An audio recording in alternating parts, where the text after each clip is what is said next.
ಇನ್ನು ರಾಜ್ಯ ರಾಜಕಾರಣದಲ್ಲಿ ಹನಿ ಟ್ರ್ಯಾಪ್ ಸಂಚಲನ ಕಂಟಿನ್ಯೂ ಆಗ್ತಾ ಇದೆ. ಒಂದು ಕಡೆ ಹನಿ ಟ್ರ್ಯಾಪ್ ವಿಚಾರಕ್ಕೆ ಸಂಬಂಧಪಟ್ಟಂತೆ ದೂರು ಕೊಡ್ತಾರೆ ಅಂತ ಅಂದಾಜು ಮಾಡಲಾಗಿತ್ತು, ಮನವಿಯನ್ನು ಸಲ್ಲಿಕೆ ಮಾಡಿದ್ರು. ಈಗ ಯೂ ಟರ್ನ್ ಪಾಲಿಟಿಕ್ಸ್ ಕೂಡ ಆರಂಭವಾಗಿದೆ.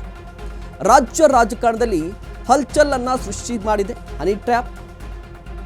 ಸದ್ಯ ಹನಿ ಟ್ರ್ಯಾಪ್ ವಿಚಾರದಲ್ಲಿ ಯೂ ಟರ್ನ್ ಪಾಲಿಟಿಕ್ಸ್ ಶುರುವಾಗಿದೆ. ಹಾಗಾದ್ರೆ ಏನಿದೆ ಯೂ ಟರ್ನ್ ಪಾಲಿಟಿಕ್ಸ್ ಅಂತ ಹೇಳಿದ್ರೆ, ಹನಿ ಟ್ರ್ಯಾಪ್ ಫೈಟ್ನಲ್ಲಿ ರಾಜಣ್ಣ ಅವರ ಪುತ್ರ ರಾಜೇಂದ್ರ ಯೂ ಟರ್ನ್ ಹೊಡೆದರು. ಆಂತರಿಕವಾಗಿ ಹನಿ ಟ್ರ್ಯಾಪ್ ಕಹಾನಿ ಸಂಘರ್ಷ ಕಂಟಿನ್ಯೂ ಆಗಿದೆ. ಆ ನಾಯಕನ ವಿರುದ್ಧ ಪೊಲಿಟಿಕಲ್ ಸಂಘರ್ಷ ಮುಂದುವರಿಕೆ ಆಗುತ್ತೆ. ಆದರೆ ಕ್ಯಾಬಿನೆಟ್ ಮೀಟಿಂಗ್ನಲ್ಲೂ ಕೂಡ ಹನಿ ಟ್ರ್ಯಾಪ್ ಬಗ್ಗೆ ಯಾರೂ ಮಾತನಾಡಿಲ್ಲ. ಸೈಲೆಂಟ್ಗೆ ಕಾರಣವಾಯ್ತಾ ಆ ಮೂವರು ನಾಯಕರ ಗೈರು ಅಂತ. ಹನಿ ಟ್ರ್ಯಾಪ್ಗೆ ಸಂಬಂಧಪಟ್ಟಂತೆ ರಾಜಣ್ಣ ಮತ್ತು ರಾಜೇಂದ್ರ ಅವರ ನಡೆ ಸಾಕಷ್ಟು ಕುತೂಹಲಕ್ಕೆ ಕಾರಣವಾಗ್ತಾ ಇದೆ, ಜೊತೆಗೆ ಅನುಮಾನಕ್ಕೂ ಕೂಡ. ಹನಿ ಟ್ರ್ಯಾಪ್ ಬಗ್ಗೆ ನಾವು ಕಂಪ್ಲೇಂಟ್ ಮಾಡ್ತೀವಿ ಅಂತ ಹೇಳಿದವರು ಮನವಿಯನ್ನು ಕೊಟ್ಟರು. ಹೋಗಲಿ, ಈ ಕ್ಯಾಬಿನೆಟ್ನಲ್ಲಾದರೂ ಈ ಬಗ್ಗೆ ಚರ್ಚೆ ನಡೆಯುತ್ತಾ ಅಂತ ಹೇಳಿದ್ರೆ ಇಲ್ಲ, ಕ್ಯಾಬಿನೆಟ್ ಮೀಟಿಂಗಲ್ಲೂ ಕೂಡ ಈ ಬಗ್ಗೆ ಚರ್ಚೆ ನಡೆದಿಲ್ಲ. ಹೈಕಮಾಂಡ್ ನಾಯಕರು ಸೂಚನೆಯನ್ನು ಕೊಟ್ಟಿದ್ರು, ಕ್ಯಾಬಿನೆಟ್ನಲ್ಲಿ ಚರ್ಚೆ ಮಾಡ್ಬೋದಿತ್ತಲ್ಲ ಅಂತ ಹೇಳಿ. ಬಟ್ ಕ್ಯಾಬಿನೆಟ್ನಲ್ಲಿ ಚರ್ಚೆ ಆಗಲಿಲ್ಲ. ಕಾರಣ, ಆ ಮೂವರು ನಾಯಕರು ಬಂದಿರಲಿಲ್ಲ. ಯಾರು? ಡಾಕ್ಟರ್ ಜಿ ಪರಮೇಶ್ವರ್, ಸತೀಶ್ ಜಾರಕಿಹೊಳಿ, ಡಿ.ಕೆ ಶಿವಕುಮಾರ್ ಅವರು ಗೈರಾಗಿದ್ದರು. ಜಿಲ್ಲಾ ಪ್ರವಾಸದಲ್ಲಿದ್ದರು ಗೃಹ ಸಚಿವರಾಗಿರುವಂತಹ ಡಾಕ್ಟರ್ ಜಿ ಪರಮೇಶ್ವರ್.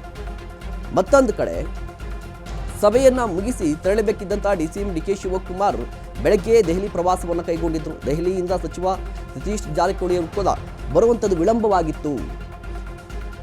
ಹೀಗಾಗಿ ಮೂವರು ಗೈರಾಗಿದ್ದರು ಅಂತ ನೋಡಿ. ಈ ಚರ್ಚೆ ಯಾಕೆ ನಡೀಬೇಕಿತ್ತು, ಯಾರ ನಡುವೆ ನಡೀಬೇಕಿತ್ತು, ಅವರೇ ಬಂದಿಲ್ಲ ಅಂತ. ಒಂದು, ಸೈಲೆಂಟ್ ಆಗಿದ್ದಿದ್ದು ಇಡೀ ಪ್ರಕರಣಕ್ಕೆ ಸಂಬಂಧಪಟ್ಟಂತೆ ಕಾಂಗ್ರೆಸ್ನ ಹೈಕಮಾಂಡ್ ಕೂಡ ಒಂದು ಸೂಚನೆಯನ್ನು ಕೊಟ್ಟಿತ್ತು. ಅದುವೇ ಸದನದಲ್ಲಿ ಚರ್ಚೆ ಬೇಕಿತ್ತಾ, ಕ್ಯಾಬಿನೆಟ್ನಲ್ಲಿ ಚರ್ಚೆ ಮಾಡ್ಬೋದಿತ್ತಲ್ವಾ ಅಂತ. ಕ್ಯಾಬಿನೆಟ್ನಲ್ಲಿ ಈ ವಿಚಾರ ಚರ್ಚೆ ಆಗಿದ್ದಿದ್ರೆ ಒಂದು ರೀತಿಯ ಪರಿಹಾರವಾದರೂ ಸಿಗ್ತಾ ಇತ್ತು, ಅಥವಾ ಯಾವ ಹಂತದ ತನಿಖೆಯನ್ನು ನಡೆಸಬೇಕಂತ ಆ ವಿಚಾರಕ್ಕಾದರೂ ಮಾತನಾಡ್ಬೋದಿತ್ತು. ಬಟ್ ಕ್ಯಾಬಿನೆಟ್ನಲ್ಲಿ ಈ ವಿಚಾರ ಚರ್ಚೆ ಆಗಿಲ್ಲ. ಕಾರಣ, ಈ ಮೂವರು ಕೂಡ ಗೈರಾಗಿದ್ದರು. ಸತೀಶ್ ಜಾರಕಿಹೊಳಿ, ಪರಮೇಶ್ವರ್, ಅದೇ ರೀತಿಯಾಗಿ ಡಿ.ಕೆ ಶಿವಕುಮಾರ್. ಒಂದು ವೇಳೆ ಏನಾದರೂ ಪರಮೇಶ್ವರ್, ಶಿವಕುಮಾರ್ ಬಂದಿದ್ದರೆ ಚರ್ಚೆ ಆಗ್ತಾ ಇತ್ತು. ಹನಿ ಟ್ರ್ಯಾಪ್ ಬಗ್ಗೆ ಮಾತನಾಡಲು ತಯಾರಿ ನಡೆಸಿದ್ರು ಕೆಲ ಸಚಿವರು. ಇದರ ಸುಳಿವು ಸಿಗ್ತಾ ಇದ್ದಂತೆ ಸಚಿವರು ಗೈರಾಗಿದ್ದಾರೆ ಅನ್ನುವ ಚರ್ಚೆ ಕೂಡ. ಉದ್ದೇಶಪೂರ್ವಕವಾಗಿ ಗೈರ್ ಆದ್ರೋ ಅಥವಾ ಗೈರ್ ಮಾಡಿಸಿದ್ರೋ ನೋಡಿ.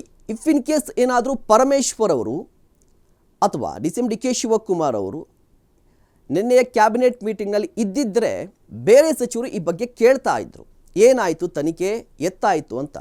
ಕಾರಣ, ಮನವಿ ಸಲ್ಲಿಕೆ ಆಗಿದೆ, ಅದಾದ ಬಳಿಕ ತನಿಖೆ ಆಗಬೇಕಿದೆಯಲ್ವಾ. ಈ ತನಿಖೆ ನಡೆಸಬೇಕಾದ್ರೆ ಕಂಪ್ಲೇಂಟ್ ಮಾಡಬೇಕು. ಯಾಕೆ ಕಂಪ್ಲೇಂಟ್ ಮಾಡಿಲ್ಲ ಅದು ಗೊತ್ತಿಲ್ಲ.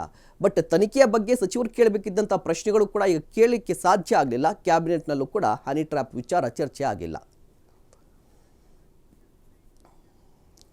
ಇನ್ನು ಕೊಲೆ ಸುಪಾರಿ ಬಗ್ಗೆ ಇವತ್ತು ರಾಜೇಂದ್ರ ಅವರು ದೂರನ್ನು ಸಲ್ಲಿಕೆ ಮಾಡಲಿದ್ದಾರೆ. ವಿಧಾನ ಪರಿಷತ್ನ ಕಾಂಗ್ರೆಸ್ನ ಸದಸ್ಯರಾಗಿರುವಂತಹ ರಾಜಣ್ಣ ದೂರನ್ನು ಸಲ್ಲಿಕೆ ಮಾಡ್ತಾರೆ. ಹನಿ ಟ್ರ್ಯಾಪ್ ಅಂತ ಎಲ್ಲರೂ ಕೂಡ ಅಂದಾಜು ಮಾಡಿದ್ರು. ಬಟ್ ಈಗ ಹೊಸ ಬಾಂಬ್ ಇದೆ. ಇಡೀ ಪ್ರಕರಣಕ್ಕೆ ಟ್ವಿಸ್ಟ್ ಸಿಕ್ಕಿರುವಂಥದ್ದು ಕೊಲೆ ಸುಪಾರಿ ಅಂತ. ಇವತ್ತು ತುಮಕೂರು ಎಸ್ಪಿಗೆ ದೂರನ್ನ ಸಲ್ಲಿಕೆ ಮಾಡ್ತಾರೆ.